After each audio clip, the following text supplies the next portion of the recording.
Assalamualaikum warahmatullahi wabarakatuh.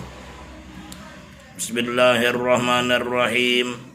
Alhamdulillahi rabbil alamin.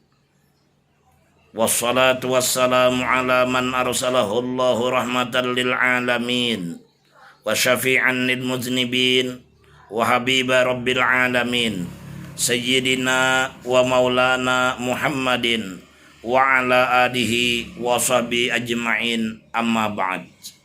Faqala ta'ala fi kitabihil karim, qu anfusakum wa ahlikum nara.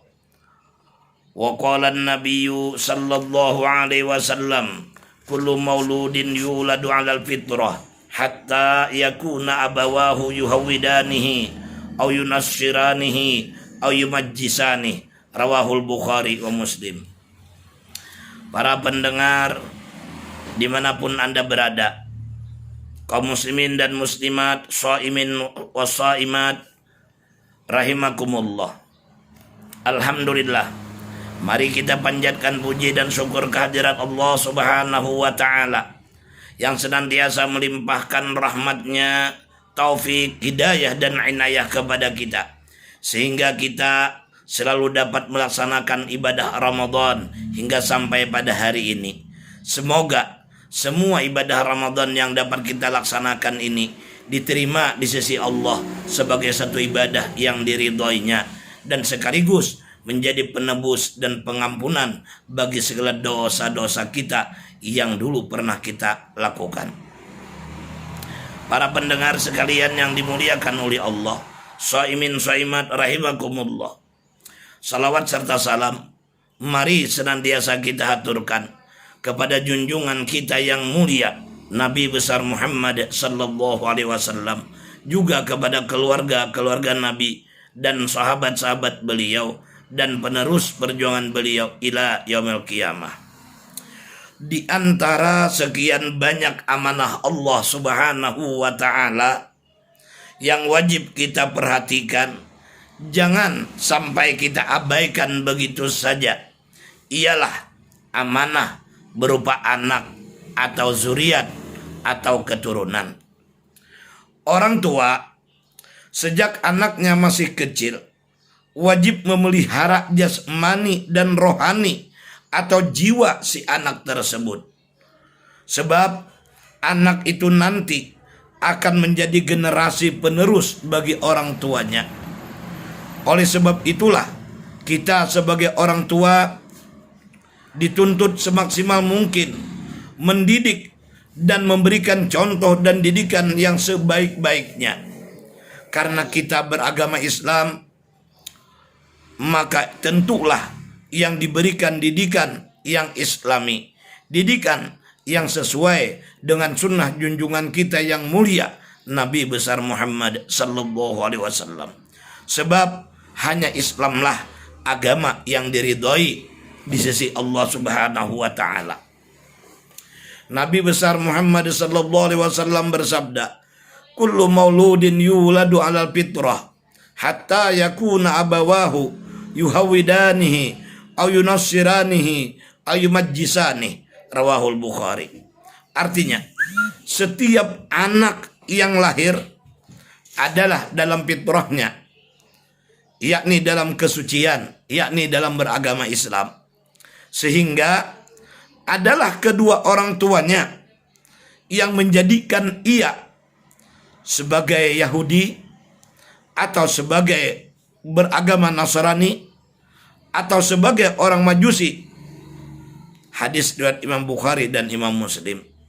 Artinya para pendengar, sebagai orang tua, ayah, ibu, kakek, nenek, bahkan orang yang mengasuh si anak, itu yang sangat menjadi penentu, itu yang akan mengarahkan anaknya, cucunya, orang yang dalam asuhannya. Apakah anak ini ingin dijadikannya sebagai orang Yahudi? Tergantung pendidikan yang diberikan oleh orang tuanya. Ataukah anaknya ini akan dijadikan sebagai orang Nasrani? Tergantung bagaimana orang tuanya dalam mendidiknya. Atau bahkan kalau ingin dijadikan menjadi Majusi, menjadi penyembah api, itu juga sangat tergantung dengan pendidikan yang diberikan oleh ayah dan bundanya. Nah, kalau orang tua yang muslim, orang tua yang beriman kepada Allah dan Rasul, yang cinta dan sayang kepada anak bukan cuma dalam dunia, tapi hingga sampai di akhirat kelak, sudah barang tentu dididiknya anak dan keluarga ke jalannya Nabi Muhammad sallallahu alaihi wasallam, jalan yang diridai oleh Allah, yaitu agama Islam, ya. Agama Islam. Jadi nampak jelas dalam hadis di atas bahwasanya setiap anak yang lahir turunan mana saja, dia dalam keadaan fitrah, dalam keadaan Islam, maka bila nantinya si anak menyimpang dari kebenaran gara-gara orang tuanya tidak memperhatikan pendidikan agamanya dan tidak mencontohkan yang baik-baik kepada anak dan keluarga, maka sebagai orang tua akan diminta pertanggungjawabannya di hadapan Allah Azza wa Jalla. Ya, sebagaimana sabda Nabi sallallahu alaihi wasallam, "Innallaha sa'ilun kulla ra'in amma star'ah, ahafiza dzalika am dhayya'ah, hatta yus'ala ar-rajulu an ahli baiti." Artinya, sesungguhnya Allah Ta'ala akan menanya setiap pemimpin tentang kepemimpinannya, apakah dia memeliharanya ataukah menyia-nyiakannya, sehingga ditanya seorang laki-laki tentang istrinya, tentang anaknya, tentang ahli atau keluarganya. Nah, sebagai seorang laki-laki kita menjadi pemimpin, ya, pemimpin dalam rumah tangga, memimpin istri, anak dan keluarga ke jalan yang diridai oleh Allah tentunya. Jangan kita arahkan mereka kepada jalannya setan, jangan kepada jalan yang dimurkai oleh Allah seperti orang Yahudi, jangan kepada jalan orang-orang Nasrani, tapi arahkan anak dan keluarga ke jalannya Nabi Muhammad sallallahu alaihi wasallam, jalannya para anbiya wal mursalin, jalannya para aulia dan solehin, jalan yang diridai oleh Allah Subhanahu wa taala. Pendengar sekalian, shaimin shaimat yang dimuliakan oleh Allah. Pepatah Arab mengatakan, "Subhanul yaumi rijalul ghada."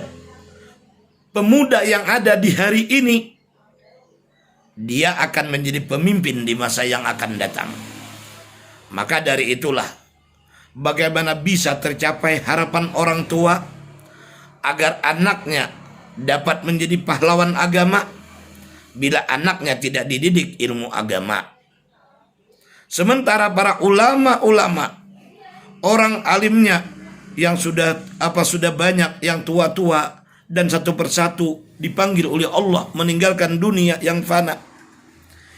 Sabda Nabi SAW mengatakan, "Innallaha la yaqbidul ilma intiza'an yantazi'uhu minal ibad, walakin yaqbidul ilma biqabdil ulama, hatta idza lam yabqa 'alimun ittakhadhan nasu ru'asa'a juhala fasu'ilu fa'abtau bighairi ilmin fadallu wa adallu." Sesungguhnya Allah tidak mencabut ilmu begitu saja dari hamba-hambanya, akan tetapi Allah mencabut ilmu dengan mewafatkan para ulama, sehingga bila tiada lagi yang alimnya, niscaya manusia mengangkat pemimpin yang bodoh, pemimpin yang jahil, tidak mengerti masalah agama.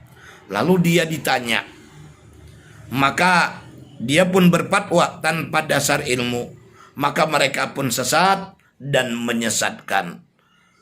Para pendengar kaum muslimin dan muslimat, shaimin wa shaimat rahimakumullah, mari kita arahkan anak dan keluarga ke jalan yang diridhai oleh Allah. Kita didik mereka ibadah, kenalkan kepada mereka Allah, Tuhan semesta alam, zat wajib al-wujud yang wajib kita sembah.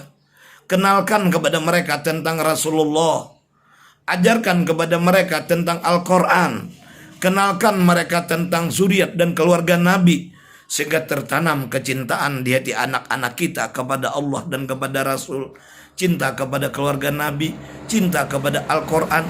Insya Allah dengan demikian mereka kelak akan menjadi anak yang soleh dan solehah, zurriyatan thayyibah, yang dalam dunia hati kita terhibur gembira karena mereka. Di negeri akhirat, di alam barzah, kita akan mendapatkan rahmat, maghfirah dari Allah berkat doa dari anak-anak yang soleh. Demikian, terima kasih atas segala perhatian.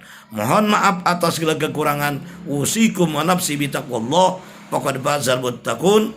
Akhiru kalam, wallahul muwaffiq ila aqwamit thoriq. Assalamualaikum warahmatullahi wabarakatuh.